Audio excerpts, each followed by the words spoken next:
Astaghfirullahaladzim, astaghfirullahaladzim, astaghfirullahaladzim, alladzi la ilaha illa huwal hayyul qayyum wa atubu ilaih. Ila hadratin Nabil Mustafa Muhammad Rasulullah sallallahu alaihi wasallam wa alihi wa sahbihi wa tabi'in wa tabi'in bi ihsan ila yaumiddin wa an walidina shamila lahumul Fatihah. A'udzu billahi as-sami'il 'alim minasy syaithanir rajim. Bismillahir rahmanir rahim. Alhamdulillahi rabbil alamin arrahmanir rahim maliki yaumiddin iyyaka na'budu wa iyyaka nasta'in ihdinas siratal mustaqim siratal ladzina an'amta 'alaihim ghairil maghdubi 'alaihim waladdallin. Amin. Bismillahirrahmanirrahim. Assalamualaikum warahmatullahi ta'ala wabarakatuh. Innal hamdalillah nahmaduhu wa nasta'inuhu wa nastahdihi wa nakabbiruh wa na'udzu billahi min shururi anfusina wa min sayyiati a'malina. May yahdihillahu fala mudilla lahu wa may yudlil fala hadiya lahu. Asyhadu an la ilaha illallah wa anna Muhammadan 'abduhu wa rasuluh. Allahumma shalli wa sallim wa barik ala sayyidina Muhammad wa ala alihi wa sahbihi wa sallim ajma'in. Amma ba'du, fa inna asdaqal hadits kitabullah wa khairal hadi hadi Muhammad sallallahu alaihi wasallam wa syarrul umuri muhdatsatuha wa kullu muhdatsatin bid'ah wa kullu bid'atin dhalalah wa kullu dhalalatin finnar. Rabbi shrah li sadri wa yassir li amri wa hlul 'uqdatam min lisani yafqahu qawli. Subhanaka la ilma lana illa ma 'allamtana innaka antal alimul hakim wa la hawla wa la quwwata illa billahil aliyyil azim. Amma ba'd. Hormati kemuliaan tuan-tuan dan puan-puan muslimin dan muslimat yang dirahmati Allah Subhanahu wa taala. Alhamdulillah, marilah sama-sama kita merafakkan setinggi-tinggi rasa syukur, terima kasih kita pada Allah Subhanahu wa taala kerana dengan limpah kurnia dan izin inayah taufik hidayah kita dapat menyambung lagi pengajian daripada kitab tafsir surah Yasin. Belum habis kan? Sikit lagi tak? Okey, mudah-mudahan kita dapat habiskan hari ini. Tersambung ke surat 244. Sebagaimana Allah SWT berkuasa menghidupkan kembali tulang-tulang yang telah hancur menjadi debu, maka dia juga berkuasa menghidupkan hati-hati yang mati. Sebagaimana Allah Ta'ala, kita yakin bahawa Allah Ta'ala akan hidupkan kita satu hari nanti di hari akhirat. Allah Ta'ala akan membangkitkan lagi kita untuk kali yang kedua, kan? Sebagaimana yang kita baca dalam ayat yang lalu, awalaysal ladzi khalaqas samawati wal arda biqadirin ala an yakhluqa mislahum bala wa huwal khallaqul alim. Dan tidakkah diakui dan dipercaya bahawa Allah Ta'ala yang telah mencipta 7 lapis langit dan bumi yang sangat besar, dan berkuasa mencipta semula manusia yang kecil, sebagaimana dia mencipta mereka dahulu. Dulu manusia ni tidak ada contoh pun Allah Ta'ala boleh buat, apatah lagi perkara yang pernah ada. Lebih-lebih lagi lah, lebih mudah. Jadi Allah Ta'ala kuasa untuk hidupkan.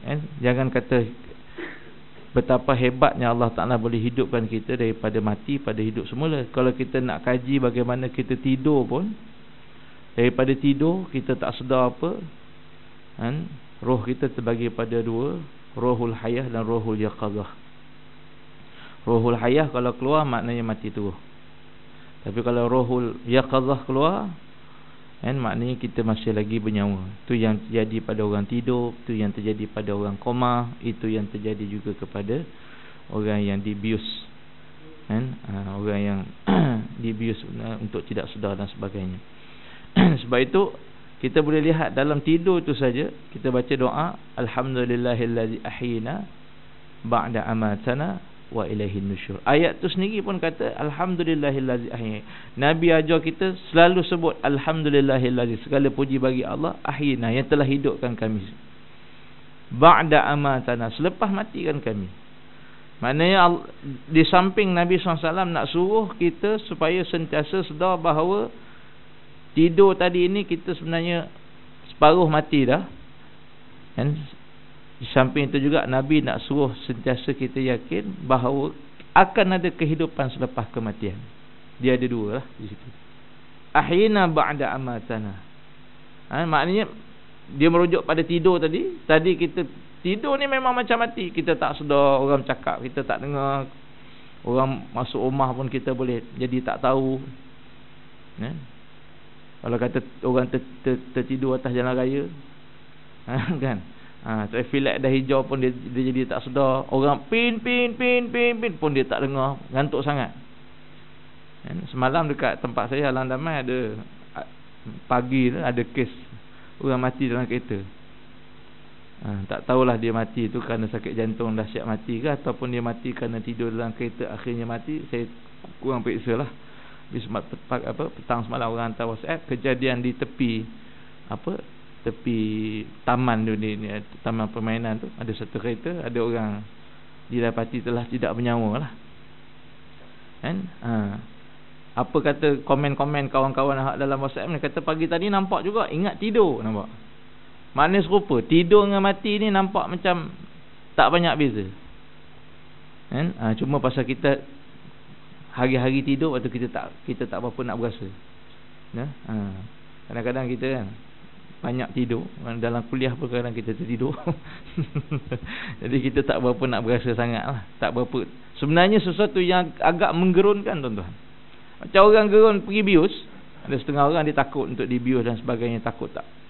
Sebenarnya tidur pun, kan, banyak orang yang tidur dan tak bangkit. Jadi Allah Ta'ala boleh hidupkan kembali tulang-tulang yang telah hancur menjadi debu. Saya baru balik daripada Jordan hari seminggu lah, hari Senin minggu lepas, Senin malam sampai 2 minggu kursus di sana.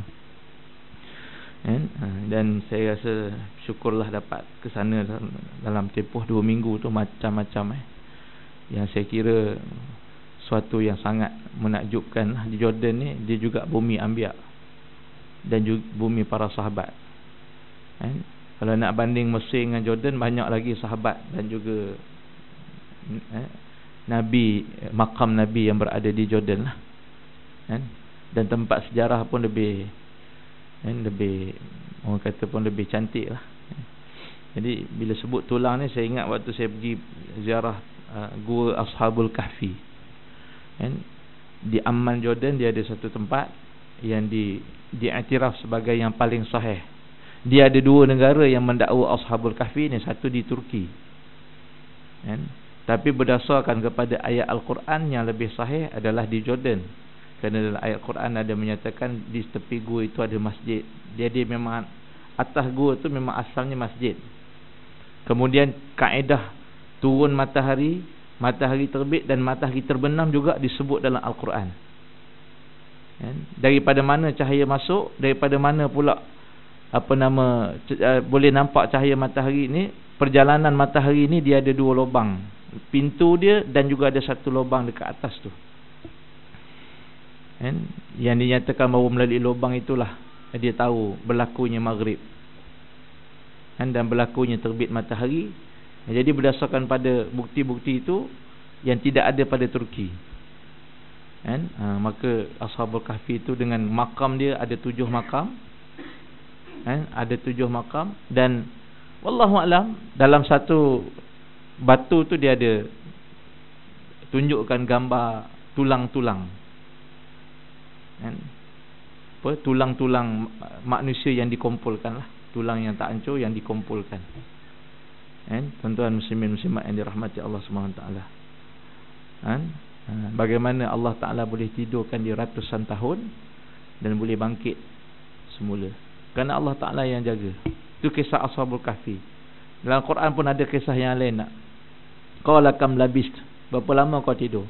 Qala labistu yauman aw ba'da yaum. Dia kata aku mungkin tidur sehari ataupun separuh hari. Yauman aw ba'da yaum. Apa kata Allah? Qala bal labista mi'ata am. Bahkan kau telah tidur selama setahun. An fanzur ila himarika walinaj'alaka ayatan linnas. Cuba tengok himarika, tengok himar kamu. Kalau Ashabul Kahfi, anjing kitmir. Ini fanzur ila himarika walinaj'alaka ayatan linnas. Wanzur ila al-'izami kaifa nunshizuha thumma naksuha lahma. Cuba tengok tulang belulang kamu. Tuan-tuan muslimin muslimat yang dirahmati Allah Subhanahu wa taala. Kita Melihat betapa besar kehebatan Allah. Allah apabila Allah Ta'ala jaga, walaupun dia tidur, walaupun secara logiknya dia akan mati, tapi bila dijaga, dipelihara Allah Ta'ala, maka benda itu tetap terpelihara. Di Jordan juga ada beberapa makam Nabi. Nabi Allah Shu'aib antaranya. Siapa Nabi Allah Shu'aib? Nabi Allah Shu'aib ni ialah pak mertua siapa? Nabi Musa alaihi salatu wassalam. Kan? Daripada perkampungan Nabi Allah Shu'aib tu, kan kita baca cerita Nabi Allah Shu'aib jumpa dengan anak Nabi Musa ni, perjalanan dia lebih kurang, kalau naik kereta 2 jam perjalanan. Masya Allah, 2 jam perjalanan. Maknanya anak Nabi Allah Shu'aib ni pergi ambil air dekat Karak, di satu tempat nama Karak, bukan highway Karak. Karak. Dia bunyi Karak, tapi kita kalau nak jadi beza sikit, kita sebut Karak. Dia nampak macam tak berapa nak sama sikit. Tapi sama je, kak pro alif ka. Karak. Karak ni salah satu maknanya muhafazah di Amman, Karak, dia maknanya salah satu daerah lah. Dan dalam Karak itu terdapatnya Mu'tah. Yang anak-anak kita, adik-adik kita belajar di Jamiah Mu'tah. Saya kursus di Jamiah Mu'tah, Universiti Mu'tah. Ya, okey. Perjalanan hampir 2 jam. Tuan-tuan boleh bayang orang dulu berjalan pergi ambil air macam mana. Masya Allah, tabarakallah. Maknanya pergi ambil air perigi tu dekat Karak, pergi tu yang Nabi Musa SAW jumpa. Macam mana orang perempuan ni, anak Nabi Musa ni nak berebut-berebut nak pergi ambil air dalam perigi sekali. Jadi Nabi Musa tengok tak patutlah orang perempuan pergi sekali dengan lemah dia, apa, Nabi Musa tolong. Ini. Tuan-tuan boleh ziarah makam Nabi Allah Shu'aib. Di sana juga ada makam Nabi Allah Yusha' bin Nun. Nabi Allah Yusha' bin Nun. Siapa Nabi Allah Yusha' bin Nun? Nabi Allah Yusha' bin Nun ni adalah, Nabi Muhammad kata apa? Satu-satunya Nabi yang boleh memberhentikan matahari. Tuan-tuan. Tuan-tuan ingat perdebatan Nabi Ibrahim dengan Raja Namrus? Bila Nabi Ibrahim kata Allah ni menghidupkan dan mematikan, qala ana uhyi wa umi, kata Raja Namrus. Tu dia kata aku pun boleh, qala ana uhyi wa umi, dia kata aku pun boleh hidup dan aku pun boleh matikan. Dia panggil pula dia punya tentera, mari seorang dia biar, ini aku uhyi wa umi. Dia bunuh depan Nabi Ibrahim. Apa jawab Nabi Ibrahim? Qala innallaha ya'ti bisyamsi minal masyriqi fa'ti biha minal maghrib. Tuan-tuan, Nabi Ibrahim kata apa? Dia kata baik tak ada hal. Kalau kau kata gini, Allah Ta'ala ya'ti bisyamsi minal masyriq, Allah Ta'ala terbitkan matahari daripada timur, fa'ti biha minal maghrib. Kalau kau betul Tuhan, bawa dia terbit daripada barat. Fabuhital ladzi kafar. Fabuhital ladzi kafar. Tergamam. Allah Ta'ala kata apa? Tergamam orang-orang yang kafir. Orang yang kafir, orang yang tak benar ni, kalau kita ajak debat, dia kalah. Dia kalah. Dia bila berbahas, dia tak boleh. Dengan ilmu, dia tak boleh. Dia dengan emosi, dengan semangat, apa semua dia boleh menang. Tapi kalau nak bahas dari sudut dalil, hujah dengan ilmu, fabuhital ladzi kafar. Sebab tu apa tuan-tuan? Malam tadi saya hadir kuliah Tok Guru Haji Abdul Hadi Awang, Naib Rais Persatuan Ulama Islam Sedunia. Pesan dia apa? Kita perlu fahamkan kepada masyarakat ini dengan ilmu, dengan Islam. Bukan dengan hamasah, bukan dengan semangat, bukan dengan suatu benda yang tanpa fakta, tanpa ilmu akan menyebabkan orang jadi keliru. Wallahu la yahdil qaumadh zalimin. Allah tak akan bagi hidayah pada orang yang zalim. Lepas tu kita, saya nasihat diri saya, diri kita semua, jangan zalim pada orang. Saya nasihat diri saya, diri kita semua apa? Jangan zalim. Jangan berlaku zalim pada isteri, pada anak-anak, pada keluarga, pada kawan, pada sahabat, dalam niaga, apa semua sekali. Kerana apa? Wallahu la yahdil qaumadh zalimin. Allah, dia tidak akan bagi hidayah pada orang yang buat zalim. Orang kafir Allah boleh bagi hidayah. kan, kalau dikehendaki Allah Ta'ala. Tapi kalau orang yang buat zalim ni, tuan-tuan muslimin muslimat yang dirahmati Allah, Nabi Allah Yusha' bin Nun, dia boleh berhenti, dia boleh stopkan matahari. Sebenarnya Rasulullah pun dalam peristiwa balik Isra' Mi'raj, setengah ulama kata Nabi pun dengan izin Allah, Allah tahan matahari. Nabi Allah Yusha' bin Nun ni dia perang dengan Bani Israel. Bani Israel dia tak boleh perang pada hari Sabtu. Jadi hari Jumaat tu bila nak terbenam matahari tu, nak selesaikan peperang, dia minta dengan Allah, dengan kebesarannya dia buat tanda begitu, berhenti matahari. Penjaga makam Nabi Allah Yusha' bin Nun namanya Syekh Saleh At-Tamimi. Dia ni orang yang luar biasa. Dalam banyak-banyak penjaga makam, dia ni adalah satu orang. Dia imam masjid situ, masjid Nabi Allah Yusha' tu, dan dia juga pemerangkap penjaga makam. Dan dia ni satu orang yang saya kira luar biasa, kan? Berdasarkan pada pemerhatian, maklumat dan sebagainya. Dia seolah-olah boleh, dia macam kasyaf lah, istilah kalau kita panggil ahli tasawuf kata kasyaf. Dua pesan dia, dia banyak bagi pesan lah, macam-macam. Kami kat situ agak lama sebab dengar dia punya nasihat yang begitu banyak. Kawan-kawan kita hak tak pandai bahasa Arab menangis dengan cerita dia. Selalu orang menangis dengan baca, orang imam baca Fatihah ataupun imam Mekah baca Yasin. Dengar ceramah daripada Syekh Saleh Tamimi, menangis. Faham sikit-sikit lah, boleh menangis. Dia punya kesan cakapnya. Orangnya sangat lemah lembut. Orangnya orang Palestin. Allah, kalau bercakap tu lemah lembut. Yas'alullah wala nas'al ilal makhluk. Lemah lembut. Orang lembut. Pesan dia apa? Dia kata apa? Yang saya nak kongsi dengan tuan-tuan. Yang pertama dia kata, kalau orang ada masalah gangguan, orang ada masalah jin, orang ada masalah yang berkait dengan gangguan-gangguan jin, iblis, syaitan ni, dia syorkan untuk salah satu ikhtiar dia, ambil earphone tu, dengarkan surah Baqarah selama 7 malam sebelum tidur. Suratul Baqarah, tuan-tuan download je dekat ni, tuan-tuan punya smartphone masing-masing, cocokkan earphone. Sebelum tidur tu carilah syekh apa yang tuan-tuan minat. Kalau tuan-tuan minat Syekh Miftah, cari, tapi tak jumpalah. Tak jumpalah surah Baqarah kamil, surah Syekh Masyari, Syekh Abdul Rahman Sudais, apa semua tuan-tuan slow je, tak payah kuat sekali tuan-tuan tak tidur. Bila tak tidur esok kena MC. Kan, kasih slow je, biar antara dengar dengan tak dengar, gitu. Antara dengar dengan tak dengar, letak di telinga, dengar 7 malam. InsyaAllah tuan-tuan, berdasarkan pada pengalaman kita, selepas kita balik ni kita sebar-sebarkan, sangat efektif. Dengan izin Allah, sangat efektif.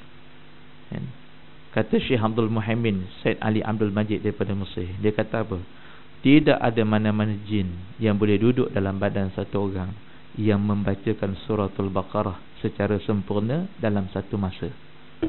Maknanya lebih kurang 2 juzuk lebih tu dia baca sekali, InsyaAllah. Kata pula ni, saya nak kata sokongan, ni kata-kata sokongan daripada apa yang Syekh Saleh At-Tamimi ni suruh buat. Pasal dia kenapa salah satu, sebab dia bila tengok orang kita tu, dia tak suruh baca, dia suruh dengar. Sebab dia tahu kalau aku suruh baca mesti tak buat. 7 malam nak baca surah Baqarah, malam pertama boleh lah, malam kedua dengan Samarinda apa semua tak buat dah lah.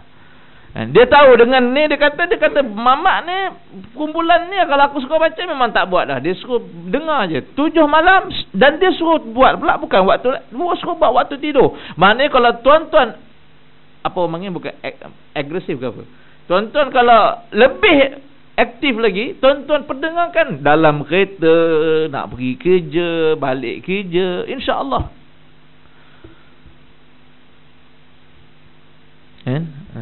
Dan Syekh A'ajim daripada Indonesia pernah kata apa?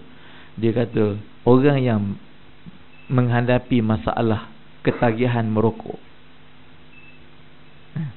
Tak ada kan, exhaust mobil tak mokok lah. Di tempat minyak mana boleh isap okok. Orang yang mengalami masalah ketagihan, dia betul-betul berhenti tapi payah.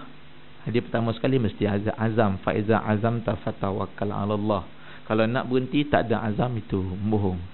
Ni betul-betul nak berhenti dan dia berasa susah. Dia kata buat apa tuan-tuan?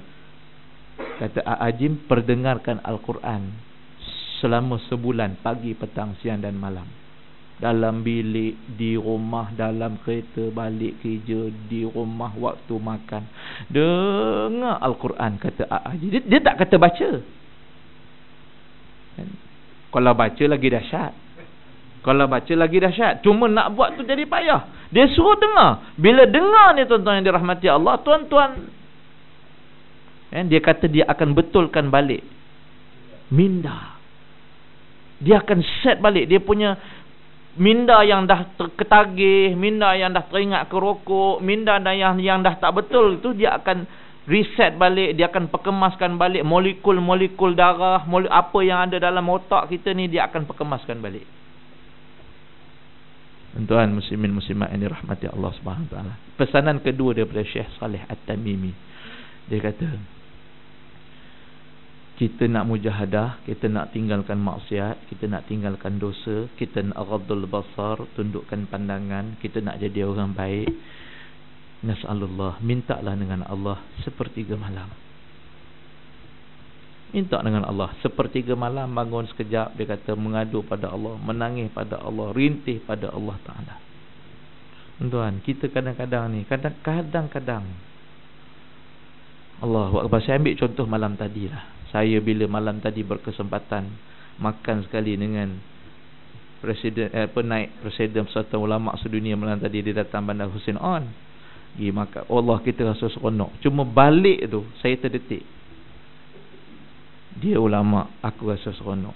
Sedangkan sepertiga malam Allah jemput, wa qumil laila illa qalila. Allah Ta'ala kata bangunlah.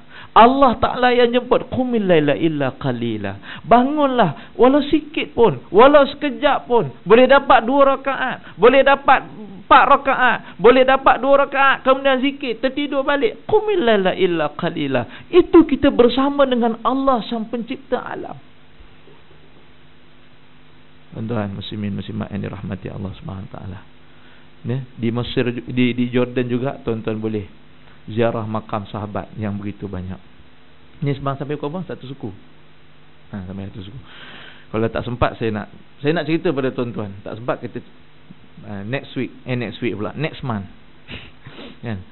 Makam sahabat ada semua sekali ada 8 orang sahabat Nabi. Makam yang berada di Jordan, makam yang sahih, makam yang dharih, yang benar, yang memang digazetkan sebagai itu, memang betul berdasarkan pada sejarah. Saya mulakan dengan 3 orang sahabat yang syahid di perang Mu'tah. Ada 3 orang sahabat Nabi yang syahid di perang Mu'tah. Siapa dia sahabat Nabi? Yang pertama yang syahid di Mu'tah ialah Zaid bin Harithah. Dia bukan sekadar sahabat radhiyallahu anhu, dia juga adalah anak angkat Nabi SAW. Yang kedua sahabat Nabi yang bernama Ja'far bin Abi Talib. Dia ni sepupu Nabi, dan dia digelar sebagai Ja'far Tayyar. Kenapa Ja'far Tayyar? Sekejap lagi saya akan cerita. Yang ketiga yang syahid di perang Mu'tah, yang makamnya ada sampai hari ini, Abdullah bin Rawahah. Dia ni siapa? Abdullah bin Rawahah. Dia ni adalah penyair, bukan tukang lah kita nak kata, penghibur Nabi SAW. Dia ni hebat dalam bermadah. Dia bait-bait, lirik-lirik syair ni dia buat sedap, dan dia selalu hiburkan Nabi SAW. Nampak tuan-tuan? Jadi tak betul kalau kata ada orang marah kepada kumpulan Yahanana, kata benda tu bukan selawat. Memang bukan selawat, benda tu madah, syair, pujian-pujian pada Nabi SAW. Ada yang kata syirik, pujian melampau pada Nabi, nak jadi macam Nabi Isa alaihi wassalam. Tunjukkan bukti di manakah bait-bait dia yang mensyirik. Ada. Dia tuan-tuan, bahasa-bahasa madah ni dia memang kita tak faham, dia kena hurai. Kita layarkan kamar bahtera, benda tu kan. Dia perlu dihuraikan. Kita layarkan kamar bahtera apa tu? Akhirnya tenggelam karam di lautan cinta.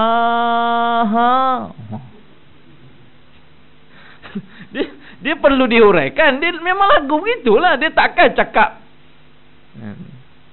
Kalau lagu tu straightforward, dia lagu-lagu Arkam dulu banyak straightforward.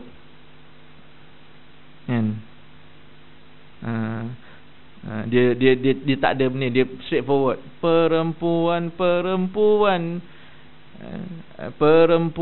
Perempuan dijadikan hiasan, rumah-rumah syaitan penuh riang, rumah-rumah Tuhan kosong dan lengang. Kan bunyi sedap, tapi kosong dan lengang. Dia lain. Jadi madah ni siapa? Syekh Abdullah bin Rawahah. Dan tuan-tuan pergi makam dia ada gantung beberapa bait-bait syair yang dicipta oleh Abdullah bin Rawahah, termasuk syair yang dibaca, yang dinyanyikan waktu perang nak naikkan semangat para sahabat ridwanullah alaihim ajma'in. Abdullah bin Rawahah tak baca Quran. Dia tak baca Quran. Dia nak naikkan semangat para sahabat pergi perang, dia baca syair dia, bagi semangat. Macam lagu-lagu kita kan, adakah kau lupa kita pernah berkuasa menyaungi 2/3 dunia. Tonton dengar tu, makin nak tidur ke makin semangat? Pasal suara aku mungkin nak tidur lah. Tapi kalau dengar betul-betul, Islam pernah menaungi 2/3 dunia. Saya waktu pergi tengok Qal'ah Salahuddin, yang Qal'ah Rom ni, kubu Rom yang ditawan oleh Syekh Nasir Salahuddin Al-Ayyubi. Wah tuan-tuan, hebat. Dengan kehebatan dia punya kubu itu, secara logik akalnya tidak ada siapa-siapa pun yang boleh masuk. Tapi macam mana Nabi SAW keluar waktu hijrah, Nabi keluar daripada rumahnya, kafir Quraisy tak nampak. Macam itulah juga Salahuddin Al-Ayyubi berjaya menakluk kubu Rom tu di tengah malam. Tuan-tuan muslimin muslimat yang dirahmati Allah SWT, kan? Jadi dalam perang Mu'tah ni Nabi SAW sudah appoint 3 orang sahabat ni sebagai panglima perang. Yang pertama siapa? Nabi appoint Zaid bin Harisah. Nabi kata selepas Zaid bin Harisah, Ja'far Talib. Selepas Ja'far Talib, Abdullah bin Rawahah. Tuan-tuan, sebelum pergi perang Nabi dah cakap dah. Lepas panglima perang kita yang pertama adalah Zaid bin Harisah. Selepas Zaid bin Harisah adalah Ja'far Talib. Selepas Ja'far Talib siapa? Abdullah bin Rawahah. Tuan-tuan kalau dengar tu, apa yang tuan-tuan faham? Maknanya akan syahid. Belum pergi perang dah tahu dah yang nak pergi ni aku akan mati lah. Tuan-tuan yang dirahmati Allah, kalau secara manusiawi yang tidak bukan dasarkan iman, dasar nafsu, tak pergi dah perang, tak pergi dah, memang nak mati dah. Tapi atas dasar iman, atas dasar ni, para sahabat Nabi ridwanullah alaihim ajma'in, jadi semangat. Yang maknanya panglima ni dia kena pegang panji. Selepas Zaid bin Harisah, anak angkat Nabi sallallahu alaihi wasallam. Nabi ni kalau boleh nak berbinkan Nabi Muhammad, tapi turun ayat kan yang menyatakan bahawa tidak boleh berbinkan. Hari ni banyak tuan-tuan anak angkat binkan bapa. Saya jumpa banyak kes dah. Masalah tuan-tuan, menjadi masalah, terutama kalau anak perempuan. Tuan-tuan muslimin muslimat yang dirahmati Allah. Kemudian siapa? Ja'far Talib ni Dia waktu pegang panji, tangan kanan dia kena tetak. Dia pegang panji tangan kanan, dipindahkan ke tangan kiri. Tangan kiri dia kena tetak, dia kepit. Dengan dada dia, dengan apa yang ada pada bahagian sisa tangan dia. Waktu tu dia kena tombak, dia jatuh. Sebab tangan dia hilang kedua-dua. Nabi SAW kata apa? Dia ni, Allah akan gantikan dua tangan dia dengan dua kepak dalam syurga. Dan Nabi kata dia akan berterbangan di dalam syurga Allah Subhanahu wa ta'ala. Masya Allah. Ja'far Tayyar, kalau rezeki kita masuk syurga, kita akan jumpa dia berterbangan. Kalau tuan-tuan panjang umur, maknanya kalau ada rezeki masuk syurga, nampak yang terbang orang, itulah Ja'far Tayyar, Ja'far bin Abi Talib. Tuan-tuan, Ja'far bin Abi Talib ni waktu jatuh, saya confuse antara Ja'far ataupun Abdullah bin Rawahah. Bila dia nak syahid ni, orang pergi ulu air ke dia, bagi minum lah, ni ambil ni air ni minum, nak bagi dia, dia kata tak payah. Dia kata pasal dia dah tahu dah Nabi kata dia akan syahid. Dia kata apa? Aku nak berbuka di hadapan Allah di dalam syurga. Tuan-tuan, Nabi kata apa? Inilah satu-satu orang yang sahurnya di dunia, tapi bukanya dalam syurga di hadapan Allah Subhanahu wa ta'ala. Tiga sahabat ni, tiga-tiganya syahid, dan makamnya ada di Karak, di mazar, di satu tempat. Macam kalau kata kita ni apa belah-belah apa KLCC kan, dia mazar, makamnya tiga rapat-rapat. Memang di mana dia syahid, di situ dimakamkan. Kes ni berlaku dalam perang Mu'tah. Perang Mu'tah Nabi SAW tak follow. Biasanya kalau tak follow, orang akan sebut apa? Ma'rakah Mu'tah. Tapi perang Mu'tah tetap disebut Ghazwah. Ghazwah ni adalah jenis perang yang diikuti oleh Rasulullah. Walaupun Nabi tak ikut, Nabi duduk di Madinah, tapi Nabi SAW siaran langsung, live streaming. Lepas tu Nabi kata syahid. Nabi beritahu para sahabat yang tak pergi, telah syahid Zaid bin Harisah. Tak lama kemudian Nabi kata telah syahid Ja'far Talib. Nabi tak follow, tapi Nabi sentiasa mengikuti secara live. Dan roh Nabi SAW, semangat Nabi SAW, para sahabat yang pergi itu seolah-olah Nabi ada sekali. Sebab itu tetap disebut dalam sejarah sebagai Ghazwatul Mu'tah. Wallahu a'lam. InsyaAllah panjang umur rezeki pada kuliah yang akan datang. Kita sebelum habiskan Yasin dengan doa apa semua, saya nak habiskan beberapa kisah. Lagi 5 orang sahabat yang kena ta'un. Mereka tidak syahid, tapi mereka diuji Allah SWT dengan kena ta'un di zaman Sayyidina Umar Al-Khattab jadi khalifah, juga dalam utusan perang juga.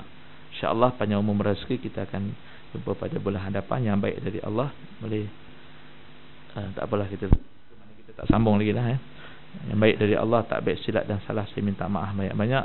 Aqulu qali hadza nastaghfirullah li wa lakum. Di belakang tu ada minyak angin, lotion lada hitam, balm serai wangi, dan juga habbatus sauda.